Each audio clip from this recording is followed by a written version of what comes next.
and what is happening to the middle class. What is really going on in the economy? Now, the reason this is an important show, we have a very special guest. His name is Dr. Mohamed El-Erian, and I've been a follower of his for years. Every time he comes on, programs such as CNBC or Fox Business, I listen to what he has to say because Dr. El-Erian is not what we call in the mining industry moose pasture. In the mining industry, moose pasture means somebody who's pitching something that doesn't exist.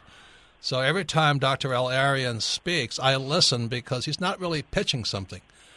Like many of the CEOs and people that come on these financial programs, they're trying to pitch something to you. And Dr. El-Erian is an educator primarily. So he's also the chief economic advisor at Alliance. He's also chairman of President Obama's Global Development Council and former CEO and co-chief of PIMCO. So it's fantastic to have him on the program. Kim, what else? He's also well-schooled, well-scholared. He has a master's degree and a doctorate at Oxford University, and his undergraduate is from the University of Cambridge. So, and one thing I just want to say, in reading his new book called The Only Game in Town, Central Banks' Instability and Avoiding the Next Collapse, this gentleman knows what he's talking about, so pay attention. So for those who have been listening to me for years, and Kim will vouch for it, we've been married 30 years this year, Kim. That's right. This is what I've been saying for years. This was coming. This whole thing is coming to an end. And that's why I found it interesting that Mohamed El-Erian's book, The Only Game in Town, Central Banks, Instability, and Avoiding the Next Collapse. So for those of you who have been listening to me, think I've been blowing smoke, that we finally have somebody who is credible. Yes, who says the same thing I say. Who's got some credentials behind him. Yeah. Because, Dr. El-Erian, I've not been very fond of the stock market. To me, it's manipulated. So I stay out of it. I stay in options instead. But anyway, we'd like to have your opinions on what's happening in the economy. And most importantly, we can start with this question. You talk about a T-Junction. And a T-Junction is a British term, but it means we're, at the end of the road at some level. So welcome to the program, and what would you like to say about the T-Junction? Thank you both very much for having me on. I'm both honored and delighted. The T-Junction is this notion that the road that we're on is coming to an end, but what comes thereafter is not predestined. We can either turn one way or the other depending on some key decisions that are yet to be made. So what is the road we have been on?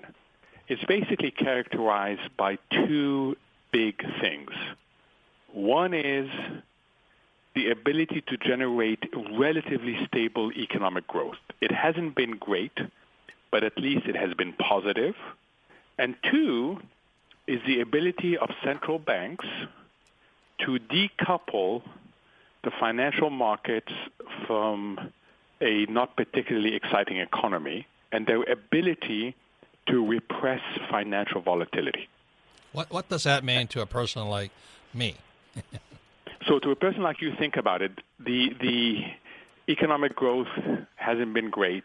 The world has become a more uncertain place. The politics has been dominated by the emergence of anti-establishment movements. Countries are not coordinating what they're doing. Most people who have been brought up in the stock market would say, wow, with all these moving pieces, the stock market must be very volatile. Well, it hasn't been. Why? Because central banks have been able to act as a shock absorber using two things that are very unusual. Very low interest rate for a very long time, and in the case of Europe, negative interest rate. Think what that means. That means that you as a lender not only lend your money, but you have to pay the person who's borrowing your money for the privilege of lending your money, which is an upside-down world. And the other thing central banks have been doing is they've been using the printing press they have in the basement to buy assets, to intervene directly in markets. So what they've done is basically said, you know what, all this other things that's going on in the world, stock market, don't worry about it. I am going to insulate you from this.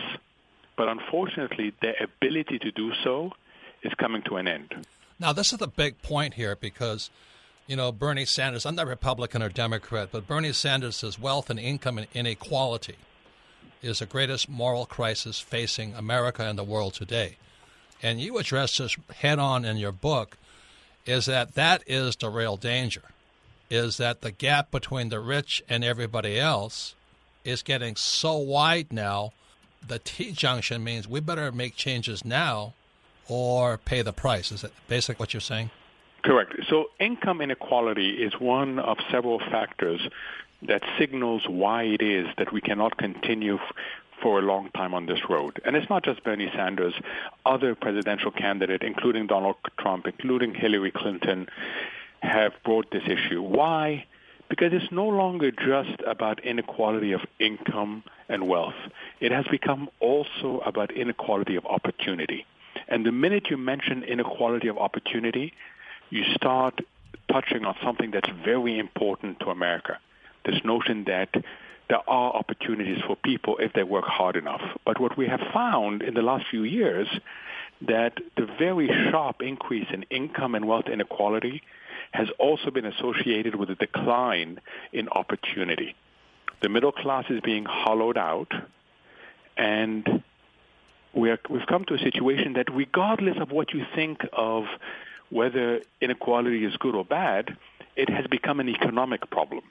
And it's associated with this notion that if all the income that's generated go to the rich, and the rich spend less of the extra dollar they earn, they have a lower, what economists call marginal propensity to consume, you will have an overall problem of demand in the economy. So now people realize that what is a social and political issue has also become another economic headwind to generating high inclusive economic growth. I mean, it's the poor and middle class are getting poorer, very simple terms. Correct. And people have felt that the median income is not going up. And meanwhile, the poor remain under pressure and the rich are getting richer. That is not a great equation in terms of the social fabric of a society and in terms of opportunities for further growth. So, and all of the you mentioned a lot of the challenges, and this is what you're talking about with the inequality of income and unemployment and growth, and that all leads to what you talk about also as a loss of trust of politicians in the system. How important is that lack of trust, loss of trust? That's really important. We now have a very unusually high trust deficit. You see this, of course, in the politics, not only in the United States, but also in Europe. We see the emergence of anti-establishment movements. You also see people have lost trust with some of the major private institutions led by the banks. So this lack of trust means that a lot of people are disengaging. They're disengaging from normal relationships. And it's very difficult to replace something with nothing. So you get a bit of a vacuum. And you see this in terms of, I'll give you a simple example. The most basic element of economic governance is passing an annual budget. Any household knows this, and certainly any country knows this. Our Congress has been so polarized that with the exception of one mid-year agreement, we haven't been able for 6 years now to pass a comprehensive annual budget. And that tells you something about the amount of dysfunction that we have right now on the political front. Okay, once again, it's Robert Kiyosaki, the Rich Dad Radio Show. We're talking to a very special guest, Dr. Mohamed El-Erian. We're talking about his latest book, The Only Game in Town. Mohamed, I've been saying for years, savers or losers. I wouldn't diversify in the stock market. Your house is not an asset. So I've been saying this for years, so I appreciate you saying what you're saying. There's one interesting, you have one stat in your book. It says 1% of the nation's earners have received 95% of the income growth. So 1% have taken 95% of the income growth. How did that happen? It happened for both natural reason and very unnatural reason. The natural reason is that we live increasingly in a society where winner takes all. You see it clearly on the tech side. You see it clearly in terms of innovation. But you also see it in other industries. So you have a system now that increasingly becomes unequal. You also have challenges to this country from the globalization process. We are challenged to have better labor retraining and retooling, which we have not done well. Then the bad reason is that the most basic instrument of economic redistribution, which is the annual budget, has been, as I cited earlier, basically frozen. So we have accentuated our problem. And people now increasingly realize that you cannot be a good house in a challenged neighborhood. So even those who are better off are starting to say, wait a minute, this system cannot be sustained. We cannot continue hollowing up the middle class. We cannot continue to have 95% of the income generated going to just the 1%. Add to that we have been relying on central banks as basically the only game in town when it comes to policy making. And the only way the central banks can generate economic growth is through asset prices, through the stock market. Who owns these assets? It's the rich. So we've had the situation of worse income distribution, worse wealth distribution, and therefore we've had a reduction in opportunities. So what you're saying here is this is the important part, is when the central bank, the Fed, quantitative easing, bails out, the big banks, the people that get richer are the 10% that own 80% of the stocks, whereas the rest of the American public doesn't get richer. Is it kind of what you're saying? Correct. Think of central banks as your basic doctor. So a central bank sees the economy not doing well. And like any doctor, they will not walk away from the patient. Even when they don't have the right medicine, they will not walk away from the patient. They will try to prescribe the best medicine available until the better doctors, the specialized doctors, are able to attend to the patient. So what happened? The central banks know that they don't have the right instrument. They know that what they have been prescribing for the economy, QE, very low interest rates, comes with what Chairman Bernanke, the former head of the Federal Reserve, called not just benefits but also costs and risks, meaning that there is collateral damage, side effects, and unintended consequences. This is a very important part, because when we come back, you talk about, unintended consequences, collateral damage, and all that. Unfortunately, the collateral damage is called the middle class and the poor. Mohamed El-Erian, his latest book is The Only Game in Town. It's about the Fed and the other central banking system. It's basically, he's talking about we're at a T-Junction. He says we have less than 3 years or less. And I've asked Dr. El-Erian or Mohamed to speak directly to those in the middle class, because his book, The Only Game in Town, is very well written. It's easy to track considering, of his level of education and who he generally speaks to. But this book speaks to all of us, and it shows up in his concern for all of us. And Mohamed El-Erian is the Chief Economic Advisor at Allianz and Chairman of President Obama's Global Development Council and the former CEO and Co-Chief Investment Officer of PIMCO. So, Mohamed, would you mind talking directly to the middle class? Because, not to brag, but you say a lot of the things I was saying about diversification, saving, you're talking about you just keep doing the same old thing. You're probably going to get creamed. So I would say think that you're driving a car on a road that's going to end, and there are 2 other roads out of the intersection that's coming up. One is a bad road in which the economy goes into recession, the stock market loses a lot of money, and financial instability becomes very predominant. The other is a good road in which growth picks up, there's less financial instability, but you don't know which way you're going to end up heading. Why? Because it's not in your hands, and it's in the hand of the politician. So what would you want heading towards this intersection? The first thing you would want is resilience. Build up as much resilience as you can, because if we end up on the wrong road, you want to stay in the game. You don't want to end up crashing. So the first element you need is resilience. What does that mean? What does that mean in layman's terms? It means don't go and put all your money in the stock market. Realize that bonds no longer offer you the diversification potential that they once did, and keep about 30% of whatever your investment portfolio is in cash, at least 30%. It's unconventional, yes, But forget all these people telling you that cash is a wasted asset. Actually, cash gives you resilience at a time when there's so much uncertainty. Also, don't you talk about, when I say diversification, I always call it diversification. Because a lot of times people are diversifying in the stock market. Do you understand what I'm saying? They're buying some of the same stocks over and over again. Yeah, I mean, there is this very sad element of a conventional wisdom, which is people have repeated the same thing for such a long time that they don't realize that it's much less applicable today. And in fact, it could be counterproductive today. So I agree with you. Who's against diversification? I mean, of course, you say, I want to be diversified. That sounds good. But you know what? How you get that diversification really matters. And the way we used to think about it is not as valid today as it once was. You said one more thing in your book about the bimodal or something. Wait. I want to go back. because you talked about what the people need. They need, number one was resilience, and the second thing was... The second one is what was called optionality, which means that as you get closer to the intersection, we will get a lot more information. And you want to keep your options open. You don't want to pre-commit too much to any one course of action, which means, if you are a sophisticated investor, which many of our listeners are not, but be careful. Don't get into illiquid investments.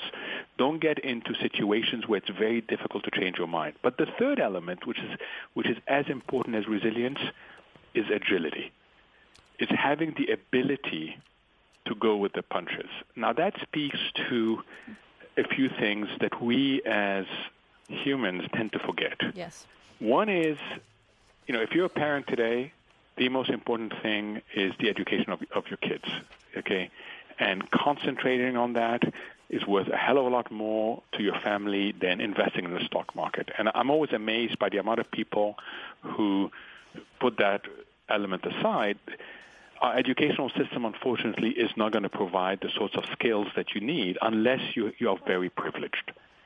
So focusing on the basic elements of technical education is absolutely critical to the future of our kids.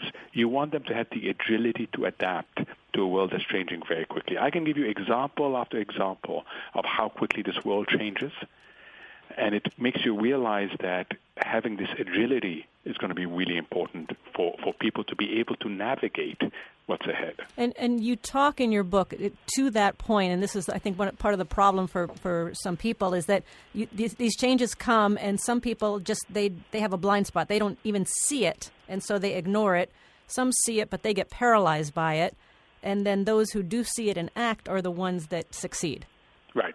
We know a lot about decision-making under what's called unusual uncertainty. Not just uncertainty, but unusual uncertainty. We know that one group will fall hostage to what's called the blind spot. We all have blind spots. And this is the inability to understand what's ahead. The second group will do what married couple often do when they're going through a difficult discussion, is they will hear one thing but internalize something else. The behavioral scientists call it reframing. Why? Because we don't like being out of our comfort zone. So we have natural tendencies to reframe things that take us out of our comfort zone. So if I tell you, look, you're facing unusual uncertainty, you'd be amazed how the system then translates it back into, don't worry, everything's going to be fine. The third group is the most dangerous. And you see this in business. It's called active inertia. You realize that things are going to be different. You realize that you need to do things differently, but you end up doing the same thing. The biggest example of that is IBM. IBM, on the eve of the personal computer revolution, had the best technology brand, had a very big research and development budget, and were very profitable. They identified the arrival of the PC. They realized that was going to turn the industry upside down. They had many meetings on what they should do differently. But when push came to shove, when it came to actually implementing a different strategy, the inertia was so strong that they couldn't commit enough to it. And as a result, they came under enormous competitive pressure, and had they not reinvented themselves, they wouldn't be here today. So what the book tries to do is says, let's be honest, it's very difficult for humans to make good decisions in the face of unusual uncertainty. Understand why, and here's what you can try and do to improve your decision-making. Once again, it's Robert Kiyosaki, the Rich Dad Radio Show. Our special guest, and a very special guest, is a man I respect immensely. His latest book is The Only Game in Town, and he speaks directly to you and me, not the guys at the top, but he says, look, these guys at the top right now are in trouble.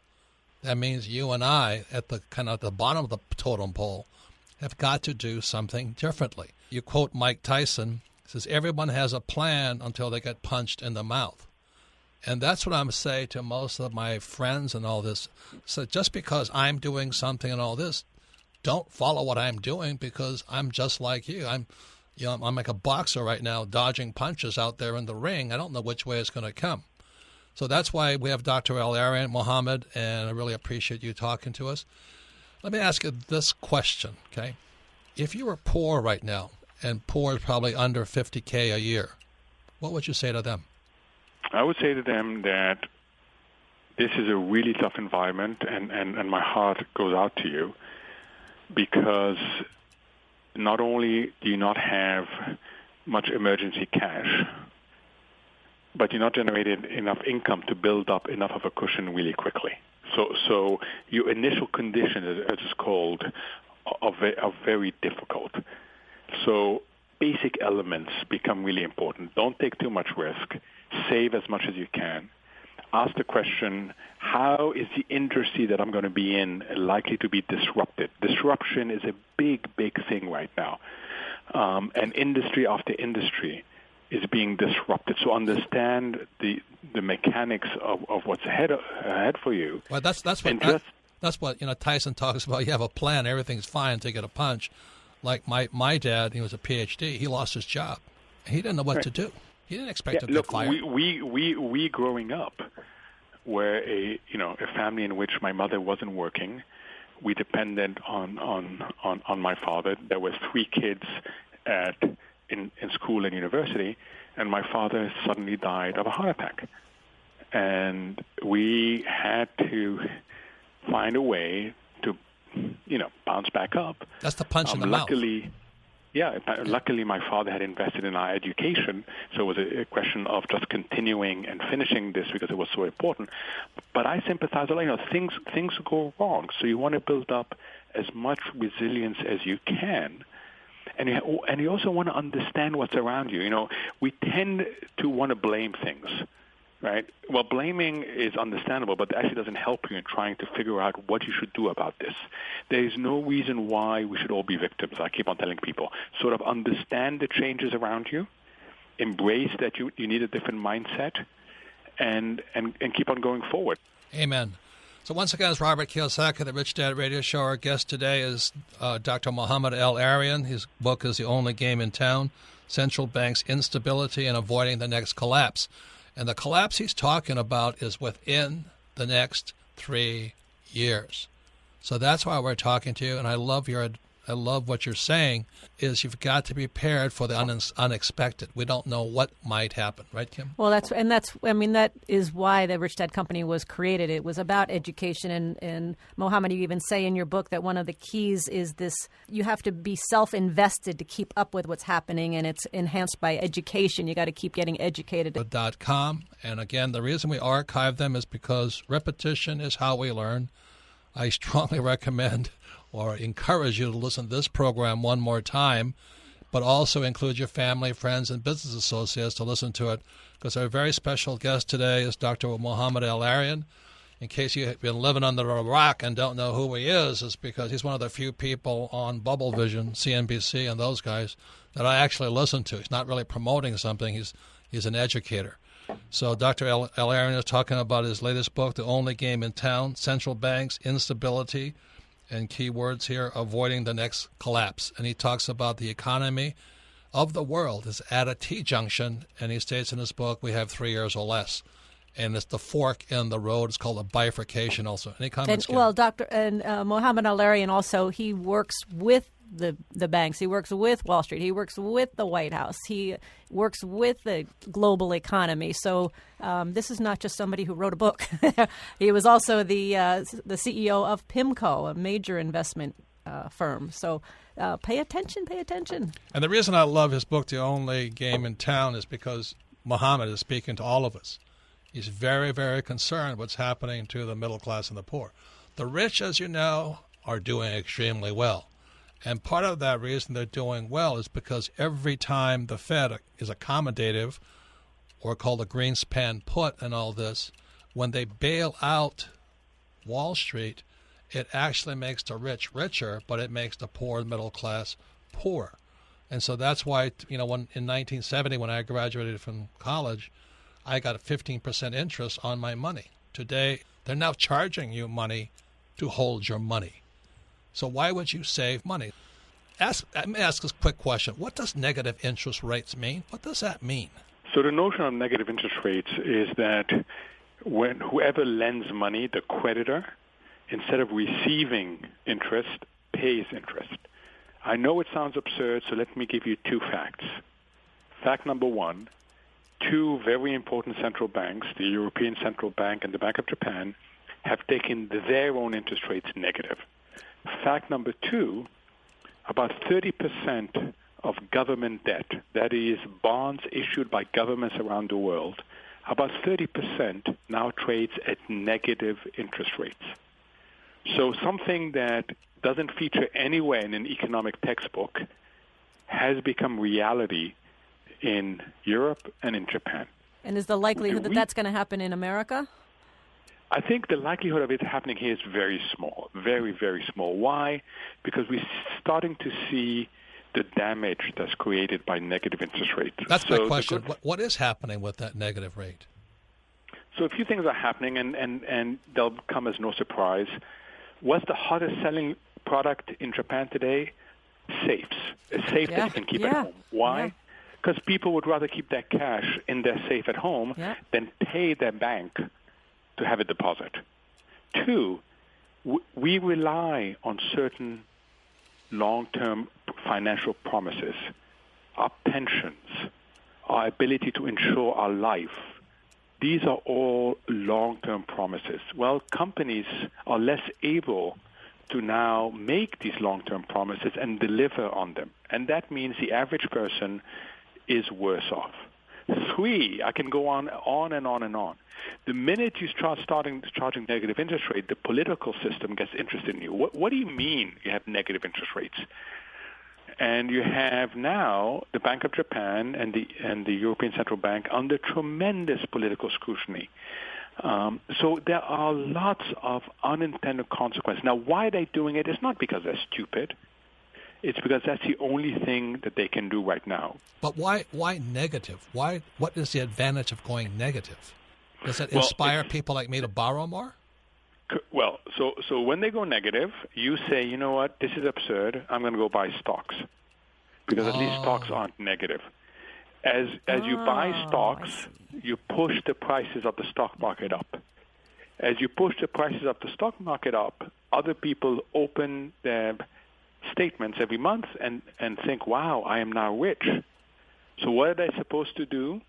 They're supposed to go spend more. It's called the wealth effect. You feel wealthier on paper, therefore you spend more. As you spend more, the theory goes, companies will invest more. So that's the theory. Force people to take risk in the stock market, push up asset prices artificially, and trigger the wealth effect, which means higher consumption, and trigger the animal spirits of companies so that they can invest more. That's the theory. The practice has not delivered. What has happened? We've pushed the stock market really high up. We have decoupled it from the fundamentals. That's why stock market volatility is on the rise, because the stock market is no longer supported by the fundamentals. And this notion that the central banks feel that they have to keep on doing more and more things, including negative interest rates, to sustain what is ultimately unsustainable. And what is your crystal ball saying? So my crystal ball, unfortunately, has two sides to it, and I hate saying that. There's nothing more that I would like to do than tell you, you know what, this is what's going to happen. But the intellectually honest answer is that there are two alternatives with equal probability, and there is nothing predestined. Again, this notion of a T-Junction. One is that we continue on the path we're on. Our politicians do not change course. Our politics remains dysfunctional, polarized, and low growth becomes recession, and artificial financial stability becomes instability. That's one possibility. But there's also exciting things going on in the global economy, especially in the U.S. Let me name two. One is we have this very unusual situation where companies have a ton of cash on their balance sheet. Even though they are earning nothing on their balance sheet, cash, they have a lot of it. And if they were encouraged to invest in the real economy, in new capabilities, in hiring people, in higher wages, which can happen, we would be better off. Second, there's a number of really exciting innovation that have been very name-specific and sector-specific that are about to go economy-wide. So if we get a small response from Congress, this would unleash the cash that's on the sideline and would unleash the impact of innovation, and low growth becomes high inclusive growth. Artificial financial stability becomes genuine financial stability. And this is the T-Junction that is ahead of us. And you and I don't control where we end up, because that's really in the hands of the politicians and Congress in particular. But we have to understand that these are two alternatives. And as we discussed earlier, just make sure that we can navigate this. Once again, it's Robert Kiyosaki, the Rich Dad Radio Show. Our guest today is a very special guest, Dr. Mohamed El-Erian. He is the chairman of President Obama's Global Development Council, former CEO of PIMCO, and also economic advisor at Allianz. His latest book is The Only Game in Town, Central Banks, Instability, and Avoiding the Next Collapse. Mohamed, I just want to ask this better scenario. What would have to happen for that better scenario to take place, and is it realistic that can happen? So what needs to happen is what's called the Sputnik Moment. Historians that are listening to us may remember that back in the late 50s, there was a 1957. moment. Yep, there was a moment in which the United States woke up to the reality that the Soviet Union, the USSR, what Ronald Reagan later on called the evil empire, had succeeded in sending up a satellite into space. And suddenly we realized that our national security was seriously at risk. And the political system came together, and within 10 years, not only did we catch up in the space race, but we moved ahead. So what we need is an economic Sputnik moment, the realization that we need to generate high inclusive growth, that we have the ability to do so. The engineering is not difficult. It's an issue of political implementation. And if that happens, and I say you don't need a big bang in terms of policies out of Congress, you need a small bang because the private sector can do a lot of the heavy lifting. But the private sector is not going to deploy its cash productively until it has certainty about a few things out of Congress.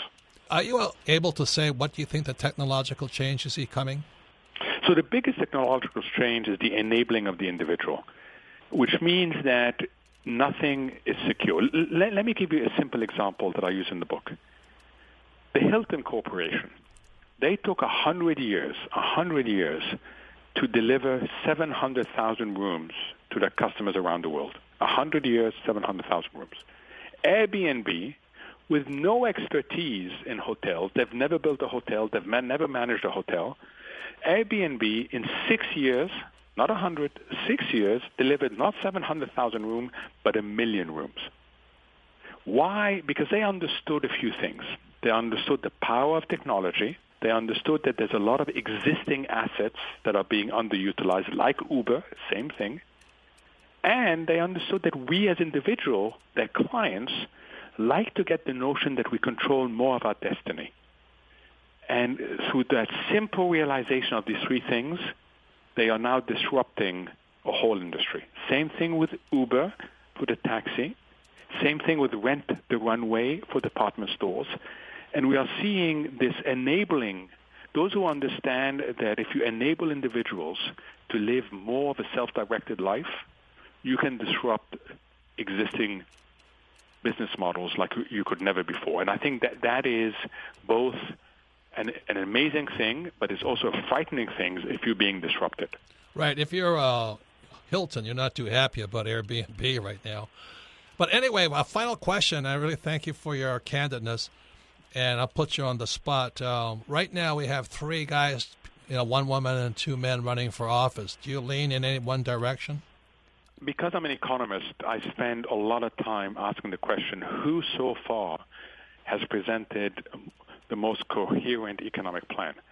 So far, we haven't heard from Donald Trump on his comprehensive economic plan. He has been dealing with first 16 other contenders, and only recently.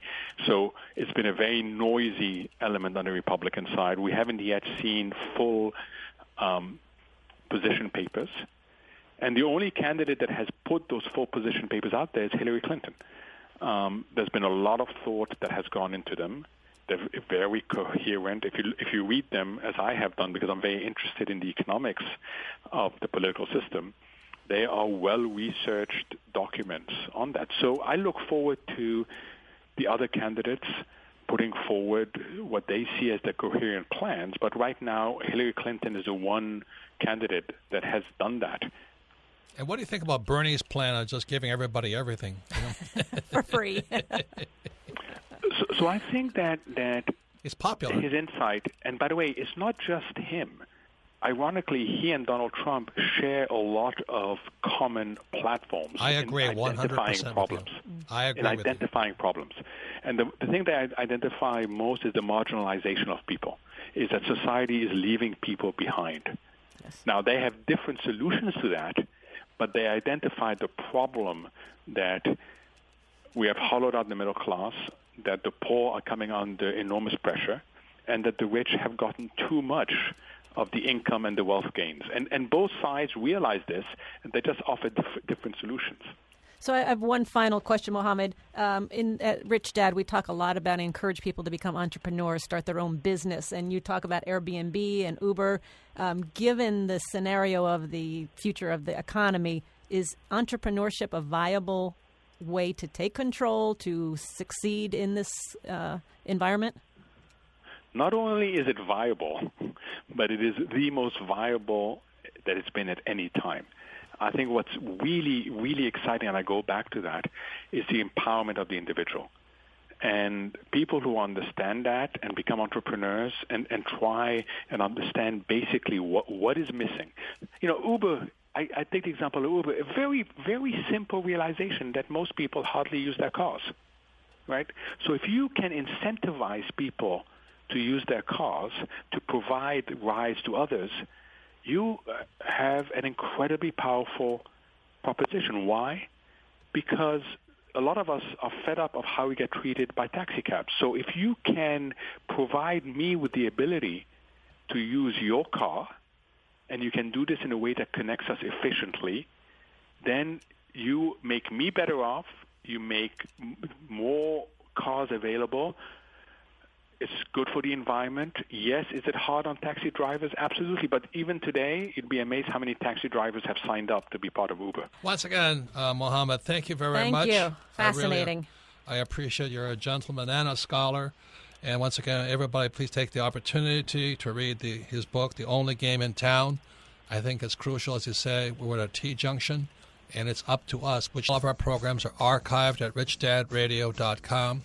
And I think today's guest, Dr. Mohamed El-Erian, in his latest book, The Only Game in Town, Central Bank's Instability, Keywords Instability, and Avoiding the Next Collapse. And El-Erian says it directly in the book, we have less than 3 years.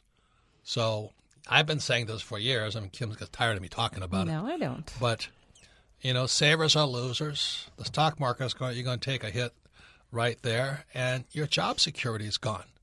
So you better start doing things differently.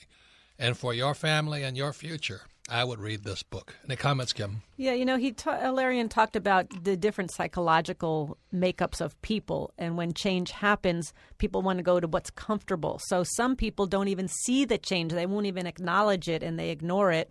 Others see it, but get paralyzed and do nothing. But the people that succeed are the ones that are, as El-Erian said, they're agile, they're resilient, they see the change, they're educated, they figure out what to do, and they take action. And that's what we've always said at Rich Dad. You got to see that, get yourself educated, see what's happening, and take the appropriate action. So this book is invaluable. The Only Game in Town. I highly, highly recommend it. He wrote it very simply so that anybody can understand it, even me. So we now come to a very popular part of our program. It's Ask Robert. You can submit your questions to Ask Robert at richdadradio.com. Melissa, what's the first question? Our first question today comes from Liam in Sydney, Australia. Favorite book, Rich Dad, Poor Dad. We can see governments around the world try to manipulate the market by policies like printing monies and bailout. Do you think they can keep on using this tactic to save our world economies? Well, El-Erian says no. That's the answer. They're at a T-Junction. They're out of ammunition. What Kim was saying is most people will actually do nothing. They'll sit there hoping that from 2020 to 2040 it'll be the same as the first 20 years. And Dr. El-Erian uses the same word most guys use. The word is called growth. There is no growth. So when you read The Only Game in Town, it's really quite frightening. He talks about the unemployed youth all over the world. He says without economic growth, the unemployed youth become unemployable. When they become unemployable and they have a cell phone with social networks, that sparks to revolution. And that's why he's saying that his hope is that the politicians and business and the central banks and Wall Street will get together. I say fat chance. That's my pessimistic view, so that's why I take action for myself. Comments, Kim? No, I just wanted to read the quote from Mohamed that he said. And he said, we're at a T-junction, and the road that the economy is currently traveling will effectively come to an end soon. And he says there is simply not enough information today to predict the outcome with sufficient confidence. So Mohamed said that 30% of your portfolio should be in cash. So I think in the short term, cash could be very, very important. And that's why I asked them to speak to the poor people out there. The Federal Reserve Bank just did a survey, and they found out 47% of all Americans don't have $400 in cash. 47%. If there is an emergency. Yep. 47%. They could not raise $400 in cash. They'd have to sell something like their kids or something. That's how bad off Americans are. And that's why if you're one of those people, you're considered poor. And he says these are high-income people. He says that, not he, the Fed says, these are high-income people. They just spend more than they earn. So they don't have any cash on hand. So it's not that you're poor because you're low income. You're poor because you mismanage your money. Next question, Melissa. Our next question comes from Kelly in Seattle. Favorite book, Rich Dad, Poor Dad. I have been listening to the warning signs of the recession. I just sold a condo and have about $50,000 in 2 different banks. What should I do with this money? Should I remove the cash just in case the banks collapse? Well, Kim and I don't like giving financial advice, but that's up to you. The thing here is this, please study. I talk to so many people, like Kim was just at we have a very rich area we live in, and most of the people there have never heard of Mohamed El-Erian. No. It's really silly. They know who the Kardashians are, but they don't know El-Erian. So I think that's probably the biggest problem in America today is Kardashians and whoever those other guys are. They're more popular than somebody who sincerely cares about their future. Yeah, and I thought it was interesting. Mohamed talked about in Japan, the number one selling product are safes because they've got negative interest rates, and so everybody's pulling their money out. Rightfully so. I would probably do the same. I'd pull my money out if I'm not making any money on it, and they keep it in safes. And they want you, as he said, which I forgot, is that they want you to put it in the stock market. Yep. And the stock market, as you said, is disconnected from fundamentals. In other words, you have a company that's worth $1 million, but in the stock market worth $20 million. Next question, Melissa. Our next question comes from Craig in Pennsylvania. Favorite book, Midas Touch. With the coming collapse, do you prognosticate a deflationary depression or a hyperinflationary depression? Depending on which plays out will determine what to invest in. Please explain. Well, again, I ask that you do your own studies. There's very good books on that subject. One is by Jim Rickards. It's called Gold and the New Case for Gold by James Rickards. And he's going to talk about how when the central banks collapse, they're going to push the game up to the IMF and the World Bank, and they come up with one world currency. Other people are saying what's going to happen is that there'll be helicopter money. And the way you produce helicopter money is you very simply say there'll be a tax holiday. So nobody has to pay tax for a whole year. So all this money comes flooding in. The way they're going to pay for the bills of the government is quantitative easing. They're just going to print money to pay for the bills. But suddenly we have a tax holiday for everybody. The reason why that's a good idea is you don't have to go to the bank for the money. The trouble with quantitative easing, you got to go to the bank to borrow the money, and they're not going to give you the money. So the next possibility is very simply a tax holiday, which will flood money into the system. Now, it won't solve the problem. That may go to hyperinflation, helicopter money, but ultimately I think it'll collapse. Any comments, Kim? Yeah, so Mohamed talked about the bimodal, and bimodal meant that there are different directions that the economy can go. It can go this way and it can go that way. And he said very, very forthrightly that it's not in our hands. So, I can't call the president or the White House or Congress and say, do this. What's in my hands is what I can do. So who knows it could go hyperinflation. It could go deflation. You just have to, I think, pay attention and do what's best in your own interest. I think the most important word for everybody to listen to today came from Crash Course by Chris Martenson. He says the word you'll hear more and more is growth. They call it green shoots and all this. Everybody's looking for growth as the economy collapses. So that's what you pay attention to. There is no growth.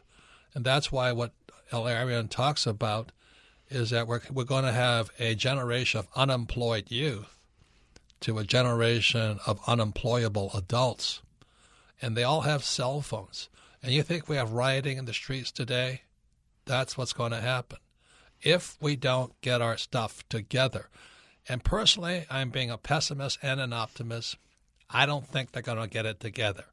His says if the government gets together, all the governments, Japan, Germany. They called it a Sputnik Moment. Sputnik, if they all get together and we'll all hold hands and sing Kumbaya, that's his hope.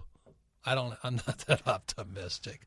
That's why I've always said on the Rich Dad Radio Show, you really need 4 kinds of precious metals: gold, silver, guns, and bullets, because I can see it coming. Civil unrest is going to be the next big problem, both in America and throughout the world. So that's why that's a bimodal. The rich will get richer, and the poor and middle class will probably buy guns. Why? Because they want food to eat. Their kids are starving. You can see it all over the world today. People are running.